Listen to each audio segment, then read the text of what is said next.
માળિયા હાટીનામાં વિના મૂલ્ય નેત્ર નિદાન દવા ઓપરેશન કેમ્પ યોજાયો. માળિયા હાટીનાની વણિકવાડી ખાતે રણછોડદાસ બાપુ આંખની હોસ્પિટલ રાજકોટ અને આશીર્વાદ ચેરિટેબલ ટ્રસ્ટ માળિયા હાટીનાના સંયુક્ત ઉપક્રમે વિના મૂલ્ય નેત્ર નિદાન દવા ઓપરેશન યોજાયો હતો. બ્રહ્માકુમારી મિતાબહેને દીપ પ્રાગટ્ય કરી કેમ્પને ખુલ્લો મૂક્યો હતો. આ કેમ્પમાં મહેન્દ્રભાઈ ગાંધી, હમીરસિંહભાઈ સિસોદિયા, રઘુભાઈ દવે, સમસુભાઈ મુલાણી, દેવાનંદભાઈ સોલંકી, શિરાજભાઈ સમનાણી, ભૈલાભાઈ દરજી સહિતના કાર્યકરોએ ભારે જહેમત ઉઠાવી હતી.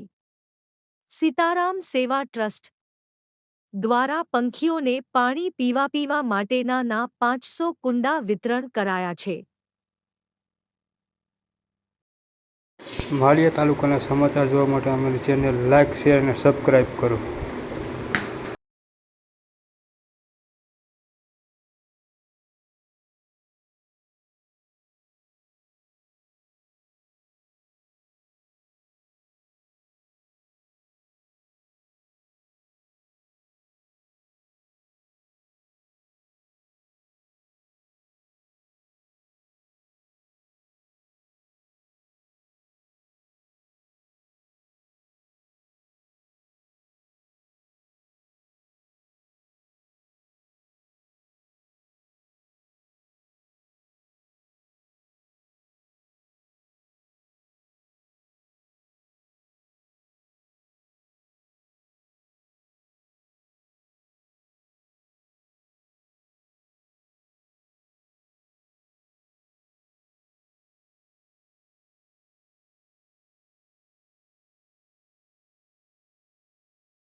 મહેન્દ્ર કુમાર શાંતિલાલ ગાંધી, પ્રમુખ આશીર્વાદ ચેરિટેબલ ટ્રસ્ટ માળિયા હાટીના રણછોડદાસ બાપુ આંખની હોસ્પિટલમાં આ દાતાઓના આર્થિક સહયોગથી દર મહિનાની 17 તારીખે માળિયા હાટીના વણિક મંડીમાં, દર મહિનાની 5 તારીખે ખોરાસા ગીર ભૂતનાથ મહાદેવ મંદિરમાં દરેક વખતે આ કેમ્પ યોજાય છે. વર્ષો થયા. અત્યાર સુધીમાં અમારી જાણ મુજબ 19,790 ઓપરેશન થયા છે. એક પણ ઓપરેશન ફેલ નથી થયું, એક પણ ઓપરેશનની ફરિયાદ પણ નથી. જે દર્દીઓ આવે છે એને વિનામૂલ્યે તપાસવામાં આવે છે, વિનામૂલ્યે ટીપા આપવામાં આવે છે. અહીંથી રણછોડદાસ બાપુ આંખની હોસ્પિટલમાં લઈ જવામાં આવે છે. ત્યાં ઓપરેશન કરી, નેત્રમણી ફિટ કરી, ચશ્મા આપી, શિયાળામાં ધાબળા આપી અને કોલ્ડ ઉનાળાના ફેકો મશીનથી ટાંકા વગરના ઓપરેશન કરી અને પછી પાછા ત્રીજે દિવસે અહીં મૂકી જવામાં આવે છે અને ફરી પાછા કેમ્પમાં એને તપાસવામાં આવે છે. આ કેમ્પ આ માટે આશીર્વાદ રૂપિયા છે અને અમારે માળિયા તાલુકો મોતિયા વગરનો કરવાનો છે. એમાં ખૂબ આશીર્વાદરૂપ છે અને ખૂબ લાખો માણસો એમાં લાભ લીધો છે અને આવી રીતે લાભ લે છે. વિશેષમાં આજે સીતારામ સેવા ટ્રસ્ટ દ્વારા જે પંખી માટેની પાણીની કુંડી આપવામાં આવે છે 300, એ પણ આજે વિતરણ કરવામાં આવે છે.